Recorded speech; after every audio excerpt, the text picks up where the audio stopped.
할렐루야.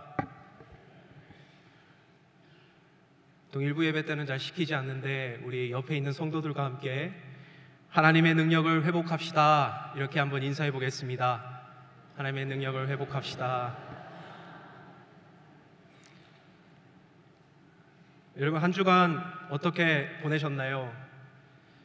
한 주간의 가장 큰 이슈였다고 한다면 아마 우리 남자 성도님들은 잘 아시겠지만 2018년도 러시아 월드컵, 한국과 역사적인 독일전이 되었을 것입니다고 생각합니다.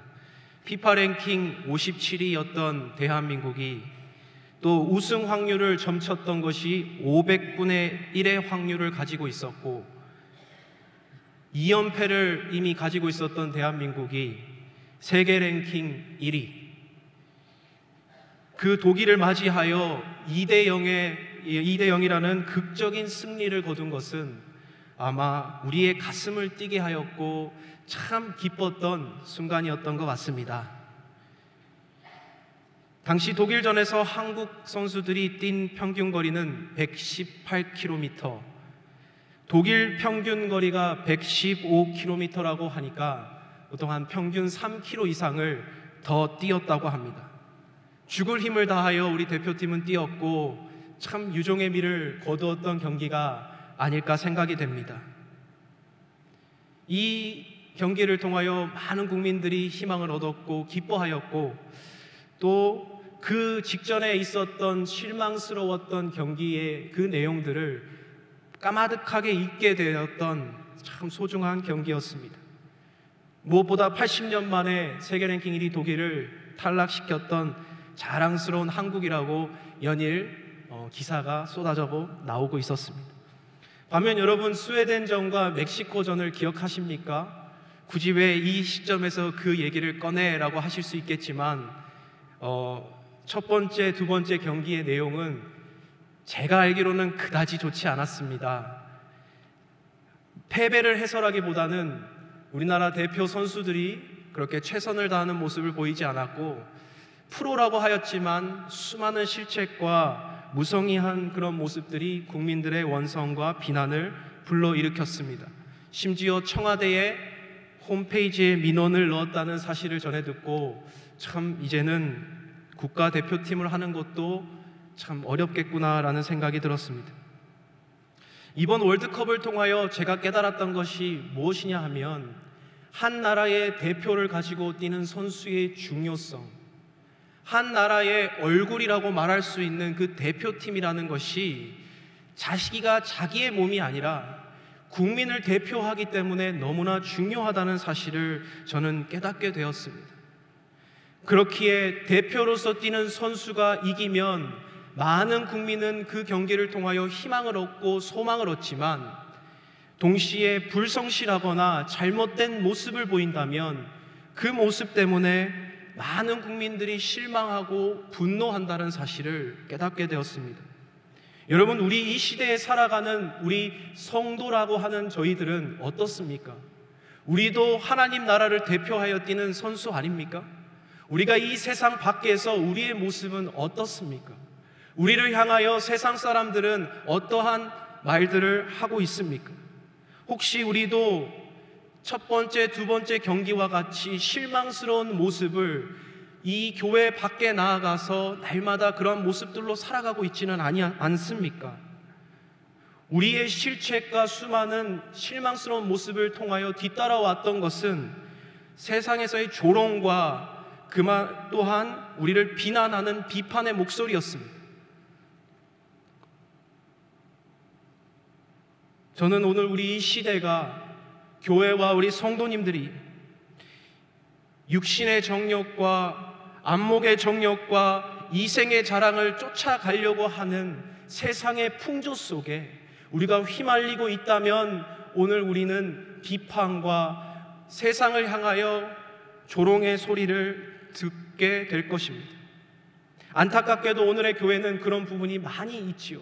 특별히 한국 교회는 너무나 많은 비판과 또한 너무나 많은 어려움들에 처해 있다는 사실을 많이 접하게 됩니다.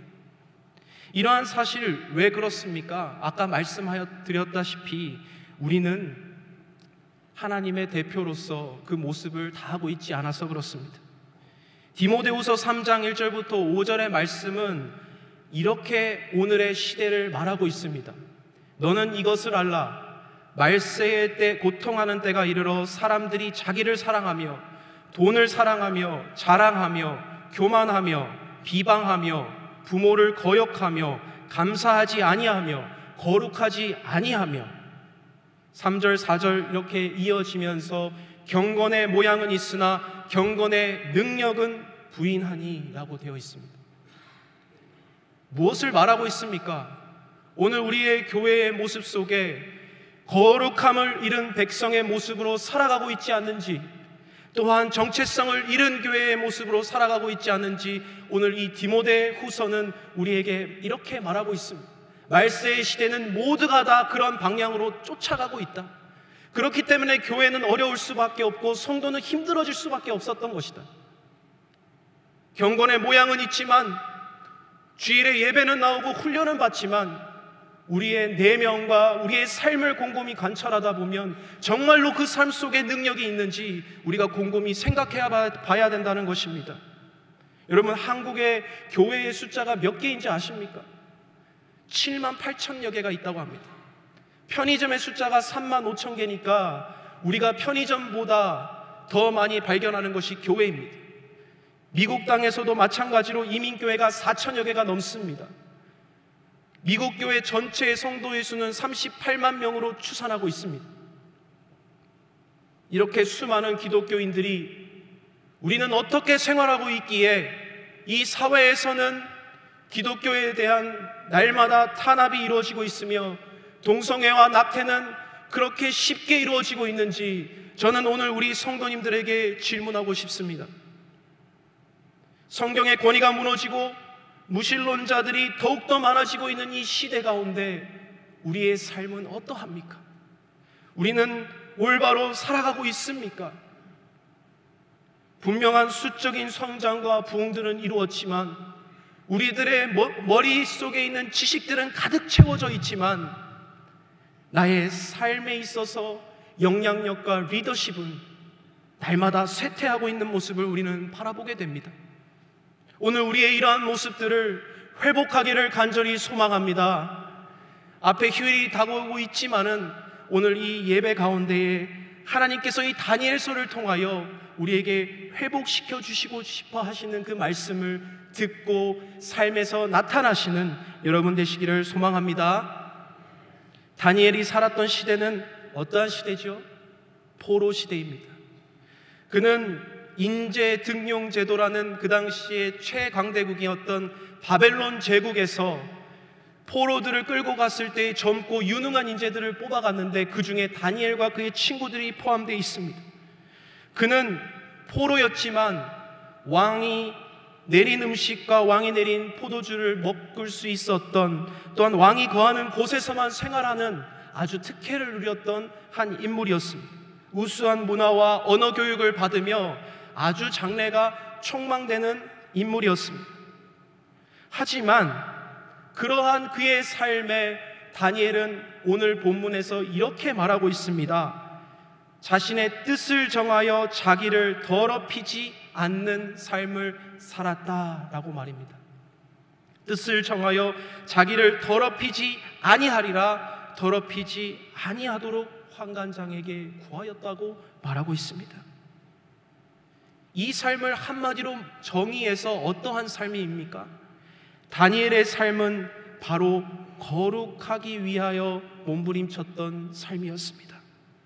그는 하나님이 주신 말씀을 통하여서 그가 들었던 배웠던 말씀을 통하여 나는 세상 사람들과 다르다라는 것을 분명히 인식하고 있었습니다. 나는 세상 사람들과 똑같이 살아서는 안 되는 사람이야. 나는 거룩한 사람이야. 하나님께서 이스라엘 백성에게 지속적으로 주셨던 그 말씀이 무엇입니까? 내가 거룩하니 너희도 거룩하라라고 하신 말씀입니다. 너희는 거룩한 백성, 제사장 나라가 될 것이라고 하였던 말씀이 바로 하나님이 우리에게 주셨던 말씀이었습니다.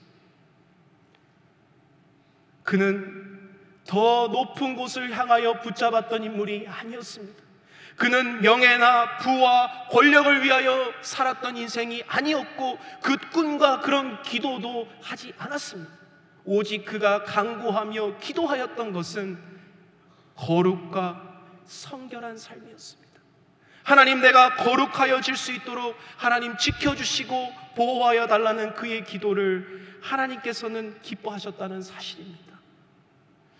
다니엘이 뜻을 정하여 더럽히지 않는 삶이 어떠한 삶일지, 어떠한 삶이었을지, 거룩한 삶이 무엇이냐라고 말할 때 오늘 한 두 가지 정도로 말씀을 나누고 싶습니다.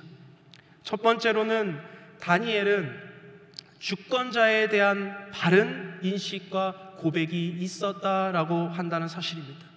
그는 주권자에 대한 바른 고백과 인식이 있었습니다. 다니엘서는 다른 성경과 다르게 유난히 많이 반복되는 언어가 있습니다.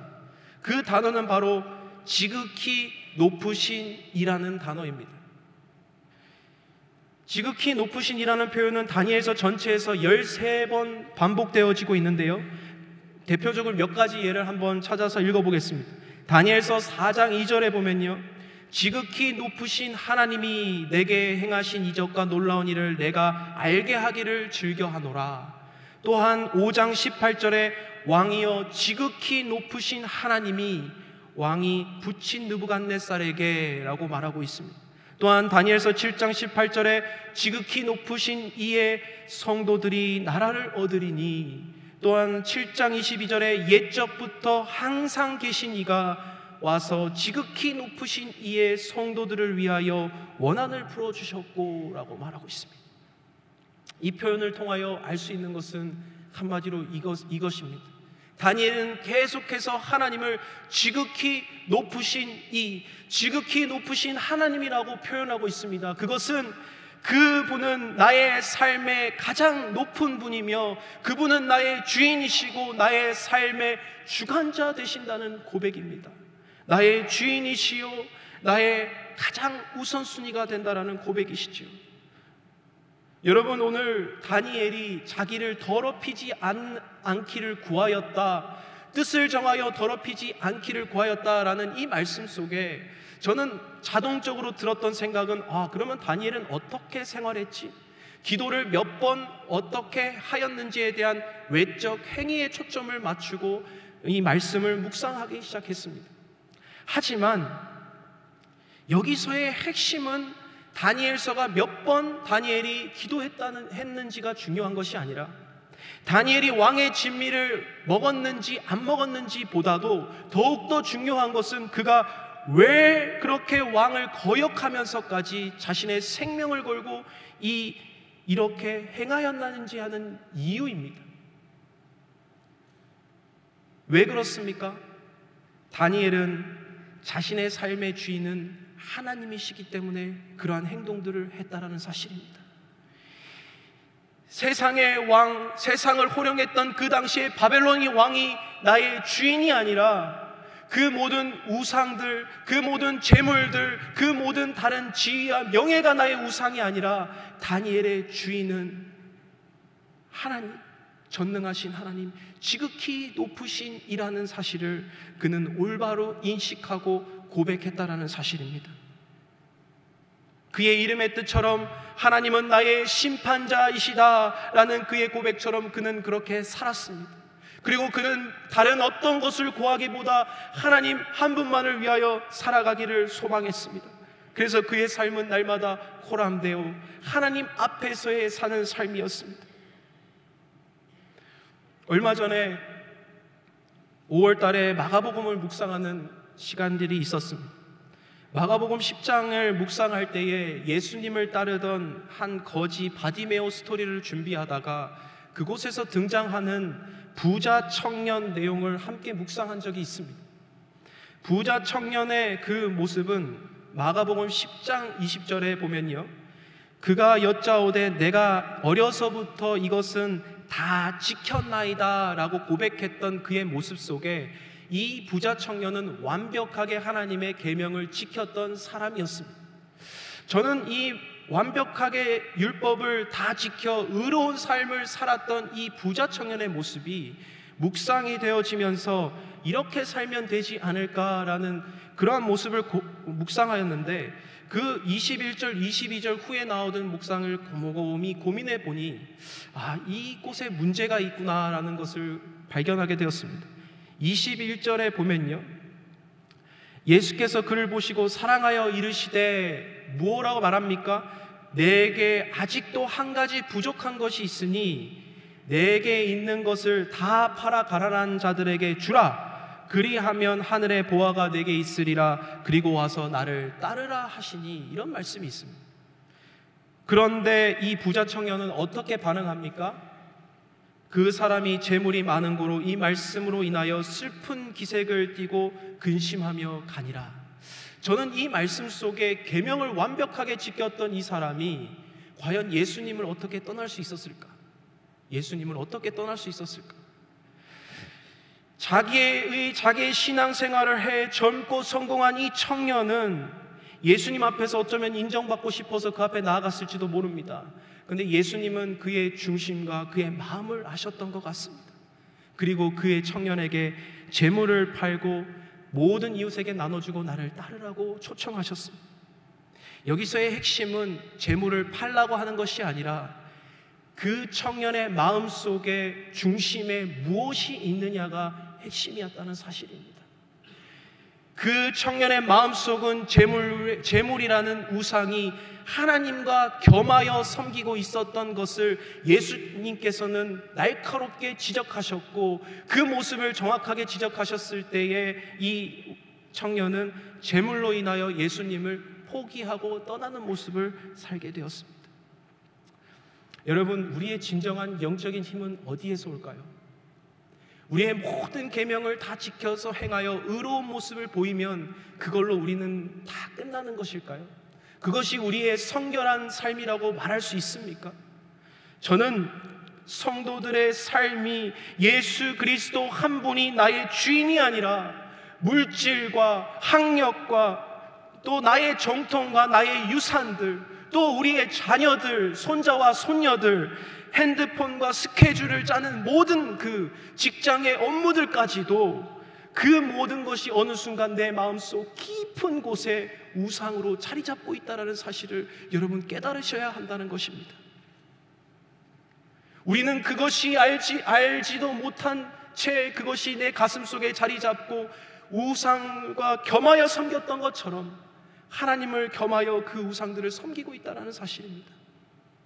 바로 하나님께서 무섭게 지적하셨던 영적인 간음입니다. 야고보서 4장 8절에 너무나 중요한 말씀이 나오는데 우리 한번 같이 읽어봤으면 좋겠습니다. 한번 야고보서 4장 8절 함께 읽겠습니다. 하나님을 가까이 하라. 그리하면 너희를 가까이 하시리라. 죄인들아 손을 깨끗이 하라. 두 마음을 품은 자들아 마음을 성결하라. 아멘. 여기서 뭐라고 말하고 있습니까? 두 마음을 품은 자들아 마음을 성결하게 하라. 반대로 말하면 무엇입니까? 성결하지 않는 사람들은 두 마음을 품고 있었다는 것 아닙니까? 오늘 제가 다시 한번 부자 청년의 이야기로 넘어가서 보면, 부자 청년은 모든 자신의 율법적인 행위를 다 하고 책임을 다하였다고 말할지 모르겠지만 그는 성결한 삶을 살지 못하였습니다. 그는 거룩한 자가 아니었습니다. 왜냐하면 자신의 마음속 깊은 곳에선 이미 두 주인을 섬기고 있었기 때문에 그렇습니다. 거룩한 삶은 한 마음입니다.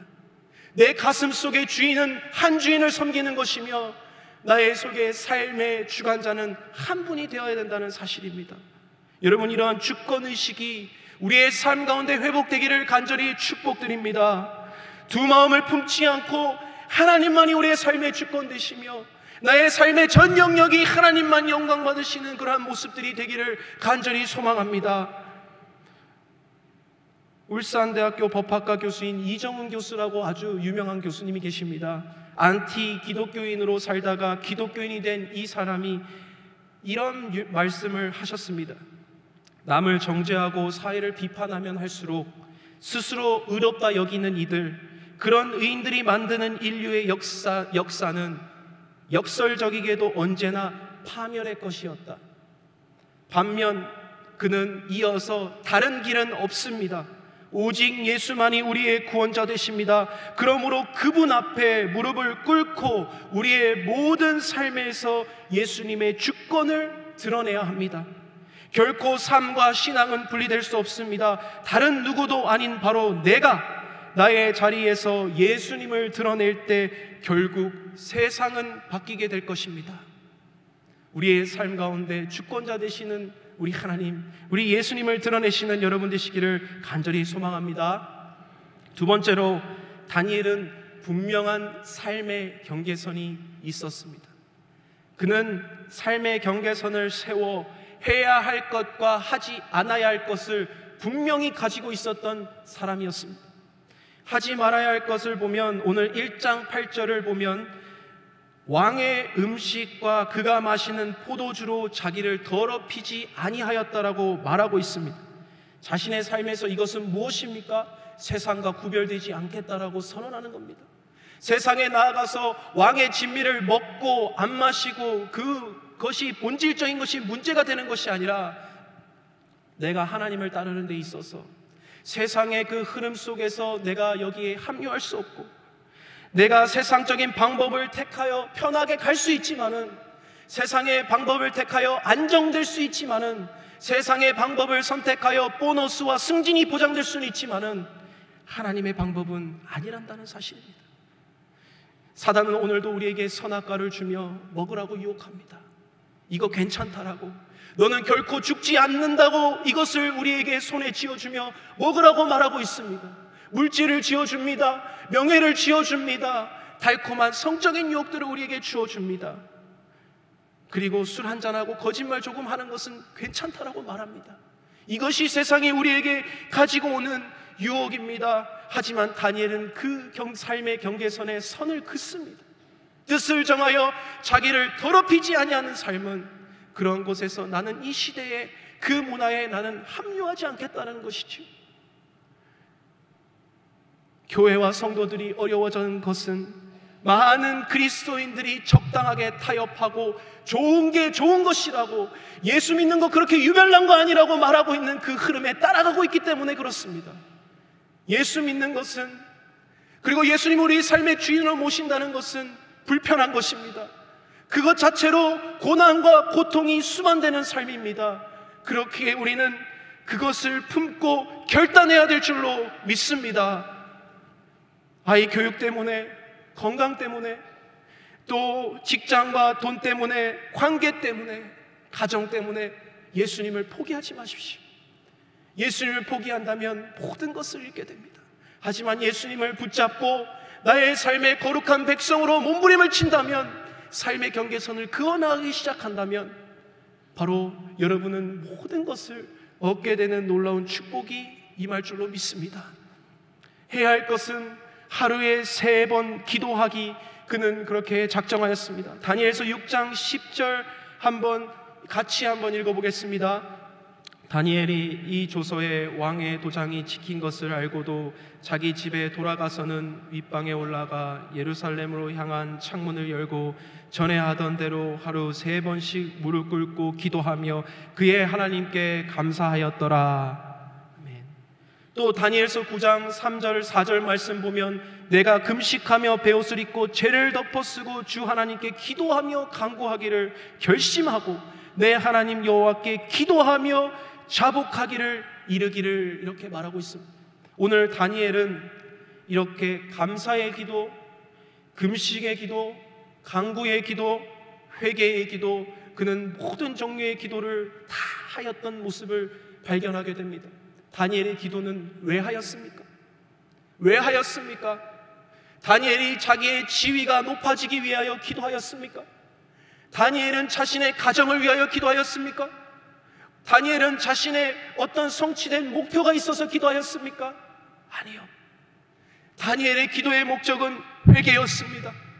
다니엘의 기도의 목적은 거룩한 삶을 살 수 있도록 요구하고 붙잡는 것이었습니다. 기도는 내가 주권자가 아니라 하나님이 주권자이심을 고백하는 것입니다. 기도는 마땅히 올려드려야 할 그 자리에 하나님을 올려드리는 것이 기도가 될 줄로 믿습니다. 그렇기에 이 기도하는 일을 다니엘은 포기할 수 없었습니다. 하나님의 백성이 만나야 할 대상은 하나님이며 그 하나님을 만나는 그 통로는 기도밖에 없기 때문에 그렇습니다. 여러분, 오늘 이 말씀을 통하여 우리가 해야 할 것이 있다면 무엇입니까? 오늘 내가 하지 않고 있지만 오늘 지금부터 시작해야 할 일은 무엇입니까? 기도입니까? 혹시 선교입니까? 아니면 헌금 생활입니까? 아니면 주일 성수입니까? 아니면 사역의 현장에 나아가 필요한 그곳에 하나님의 주권의 의식을 가지고 사역을 하는 것입니까? 그것이 무엇이든 여러분을 통하여 주권자 되신 하나님의 영광이 나타내기를 소망합니다. 또 내가 반대로 끊어야 할 것은 무엇입니까? 혹시 술입니까? 아니면 담배? 아니면 내가 비판하는 그 나의 언어 생활? 아니면 분열되는 모습? 아니면 세속적인 문화? 아니면 교회에 대해서 내가 가지고 있었던 어떠한 마음들입니까? 도대체 내가 끊어야 할 것은 무엇입니까? 여러분께서 오늘 이 말씀을 통하여 생각이 들고 끊어야 할 것이 있다면 오늘 기도함으로 그 세상적인 것들, 하나님이 원하시지 않는 것들을 끊으시는 이 시간 되시기를 간절히 소망합니다. 마지막으로 이 거룩함에 있어서 결과는 어떻습니까? 다니엘의 삶의 결과를 보면 다니엘의 삶은 놀라운 하나님의 변화를 경험하게 됩니다. 다니엘서 1장 9절에 보면 하나님이 다니엘로 하여금 환관장에게 은혜와 긍휼을 얻게 하신지라. 은혜와 긍휼을 얻게 하신지라. 이걸 구체적으로 설명을 어떻게 할까 찾아보니 다니엘서 6장 4절에 이런 말이 또 있습니다. 그가 충성되어 아무 그릇됨도 없고 아무 허물도 없음이었더라. 어떻게 한 사람이 살아가는 데 있어 허물과 그릇됨도 없을 수 있을까? 하나님의 은혜와 긍휼이 따랐다는 것이죠. 그것이 바로 하나님께서 우리에게 약속하신 축복일 줄로 믿습니다. 여러분, 저의 삶, 우리의 삶 허물투성이 아닙니까? 우리의 모습 얼마나 더럽고 추악합니까? 죄인 그 자체 아닙니까? 하지만 그의 모습 속에 우리는 거룩하기 위하여 몸부림치는 그 모습 가운데 하나님이 은혜와 긍휼을 허락하신다는 겁니다. 이 세상 가운데 비판받고 있는 우리 성도들에게 하나님의 은혜와 긍휼이 있어야 될 줄로 믿습니다. 두 번째로 우리에게 일어났던 한 진정한 변화는 하나님의 영광이 우리의 삶에 나타난다는 것이죠. 하나님의 영광이. 다니엘서 6장 26절 27절 한번 다 함께 읽어보도록 하겠습니다. 내가 이제 조서를 내리노라. 내 나라 관할 아래에 있는 사람들은 다니엘의 하나님 앞에서 떨며 두려워할지니 그는 살아계신 하나님이시요 영원히 변하지 않으실 이시며 그의 나라는 멸망하지 아니할 것이요 그의 권세와 무궁할 것이며 그는 구원도 하시며 건져내시기도 하시며 하늘에서든지 땅에서든지 이적과 기사를 행하시는 이시로서 다니엘을 구원하여 사자의 입에서 벗어나게 하셨음이라 하였더라. 아멘. 여러분, 이 고백이 누구의 입술을 통하여 나오는 고백인지 아십니까? 바로 한 나라의 대제국의 왕이었던 다리오 왕에서 나왔던 고백이었습니다. 한 미천한 포로의 거룩한 삶을 통하여 이 한 나라의 왕은 네 하나님이 진짜 왕이다. 너의 하나님은 살아계신 하나님이고 그 하나님이야말로 이적과 기사를 행하시는 이다. 이런 고백을 하게 된다는 사실입니다. 세계의 중심, 역사의 중심인 그 나라에 하나님의 역사가 선포되어지는 것이 바로 다니엘의 삶을 통하여 이루어졌다는 사실, 여러분 깨달으시기를 소망합니다. 오늘 이 세상 가운데 우리가 추구하고 나아가야 할 것은 무엇입니까? 너희는 자신을 성결하게 하라. 그리하면 내일 너희 가운데 기이한 일을 행하시리라고 하신 하나님의 말씀, 하나님의 그 놀라운 이적과 기사를 우리의 거룩함과 성결한 삶을 통하여 일어나게 될 줄로 믿습니다. 말씀을 마무리하면서요, 20세기 최고의 지성으로 불리는 프란시스 셰퍼 박사가 이런 말씀을 했습니다. 행복을 삶의 목표로 삼지 말라. 오늘날 그리스도인들의 문제는 행복을 구하지만 거룩함을 구하지 않는 데 있다. 이 시대의 교회들이 빛과 소금의 역할을 감당하지 못하는 이유도 축복과 행복을 구하면서도 거룩함은 구하지 않기 때문이다.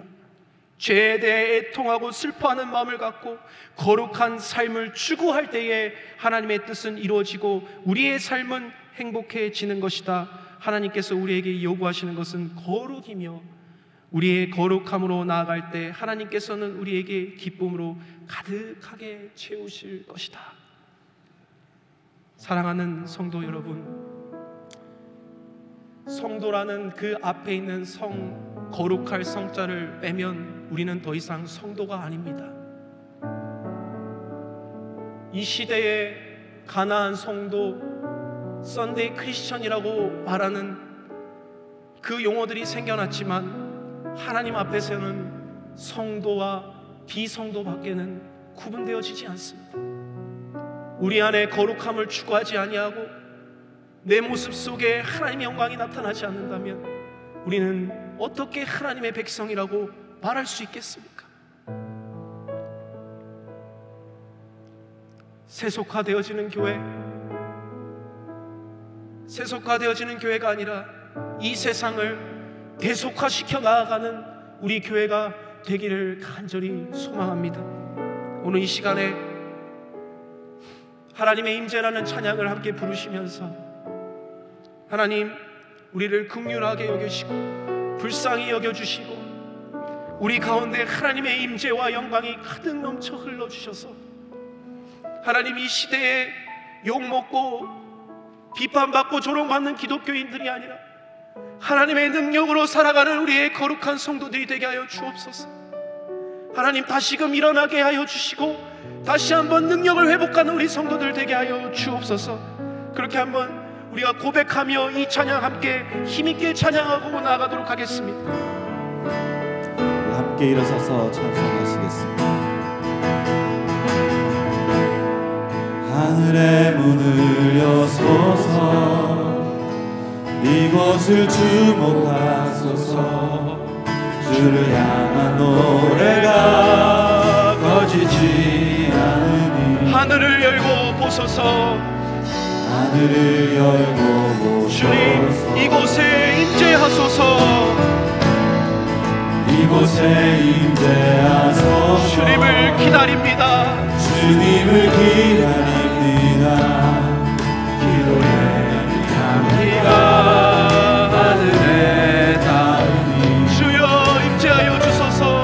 주여 임재하여 주소서. 이곳에 오소서. 이곳에 앉으소서. 이곳에서 드리는 예배를 받으소서. 주님의 이름만이 오직 주의 이름만 이곳에 있습니다. 하늘의 문을 여소서. 한번 더 찬양합니다. 하늘의 문을 여소서. 이곳을 주목하소서. 주를 향한 노래가 꺼지지 않으니 하늘을 열고 보소서. 이곳에 임재하소서. 이곳에 임재하소서. 주님을 기다립니다. 주님을 기다립니다. 기도의 향기가 하늘에 닿으니 주여 임재하여 주소서. 주여 임재하여 함께 주소서. 고백합니다. 이곳에 오소서. 이곳에 오셔서 이곳에 앉으소서. 이곳에서 드리는 예배를 받으소서. 주님의 이름이 주님의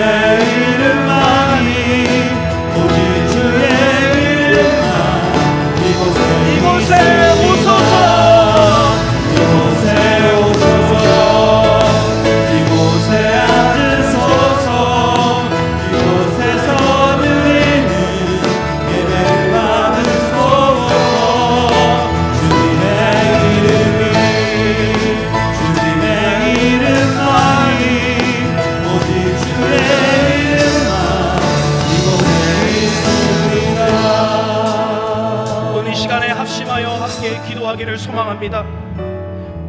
기도할 때 한 가지만 위하여 기도합시다.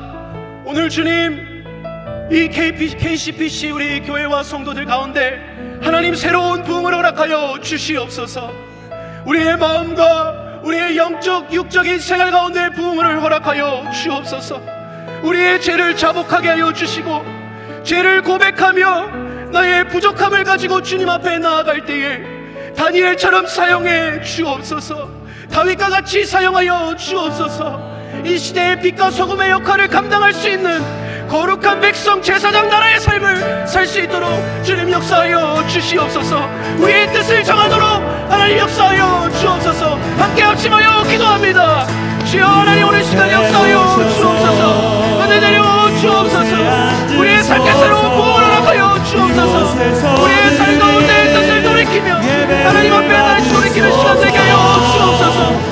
주님, 우리의 가지고 있는 아버지 하나님 바리새인의 모든 모습들을 버리게 하여 주옵시며 나의 삶의 아버지 하나님 전통과 나의 모든 형식들을 다 버렸습니다. 하나님 아버지 하나님 새로운 나라의 은혜를 허락하여 주시옵시고 하나님 가지고 주옵소서. 우리의 죄를 자복합니다. 우리의 죄를 고백합니다. 나의 부족함을 가지고 주님 앞에 나아갑니다. 하나님 역사하여 주옵소서. 하나님 다니엘과 같이 오늘 삶의 결단이 있게 하여 주옵시고 아버지 하나님 나의 삶의 주권자 되시는 가장 높으신 이에 대한 고백이 있게 하여 주옵소서. 하나님 역사하여 주옵소서. 거룩한 백성 제사장 나라의 삶을 살 수 있게 주님 역사하여 주옵소서. 사랑이 많으신 하나님, 이곳에 찾아오셔서 우리 가운데 임재하여 주옵소서. 오늘 우리 들은 이 말씀이 우리의 삶의 능력이 되게 하여 주옵소서. 다니엘은 그의 삶의 뜻을 정하여 자기를 더럽히지 아니하고 살았다고 하였습니다. 오늘 예수 그리스도를 우리의 삶에 모시고 살아가는 우리 귀한 살아가는 성도 한 분 한 분의 삶 가운데 이러한 은혜가 있게 하여 주옵소서. 하나님을 지극히 높으신 이라는 주권자 되신 고백이 삶에 넘쳐나게 하여 주시고 우리의 삶의 날마다 삶의 결단과 경계선이 분명하여 그것은 노라고 하게 하시고 기도는 하게 하여 주셔서 날마다 우리의 삶에 하나님의 영광이 넘쳐나게 하여 주옵소서. 이 시대에 하나님의 이름이 짓밟히고 하나님의 명예가 땅에 실추되어 있는 이 세계 가운데 우리의 성도님 한 분 한 분을 세상 가운데 파송합니다. 주님, 그곳에서 하나님의 영광이 더 높이 솟아오르는 시간 되게 하여 주시옵시고 삶의 모든 영역이 하나님의 것으로 올려지어지는 놀라운 은혜의 시간 되게 하여 주옵소서. 다시금 우리를 부흥케 하여 주시고 능력의 주로 우리금 다시 찾아오셔서 우리의 마음을 다하여 주님께로 돌아가며 금식하며 울며 애통하고 마음을 찢을 때에 하나님께로 돌아올 때에 은혜로우시고 자비로우시며 노하기를 더디하시는 그분께서 우리를 품어주시기를 간절히 소망합니다. 하나님 역사하여 주옵소서. 그러한 은혜가 우리의 삶 가운데 있기를 원하며 한 주간 하나님의 말씀 붙잡고 살아갈 때에 하나님의 놀라운 은혜가 있기를 간절히 소망합니다. 이 모든 말씀 우리 주 예수 그리스도 이름 받들어 기도하였습니다. 지금은 우리 구주 예수 그리스도의 은혜와 전능하신 하나님의 사랑과 성령 하나님의 교통하신 그 은혜가 능력을 잃어버린 우리 교회와 성도님들의 삶을 축복하시어 다시금 주님께서 한마음 되게 하여 주시고 거룩함을 회복하여 주셔서 다니엘과 같은 일사각오의 믿음과 그 순결한 마음을 가지고 이 세상을 변화시켜 나가는 우리 한 성도 한 성도 그 마음과 그 머리 위에 그 가정과 그 자녀손들 위에 이 교회와 이 땅끝 위에 지금으로부터 영원토록 함께 있을지어다. 아멘.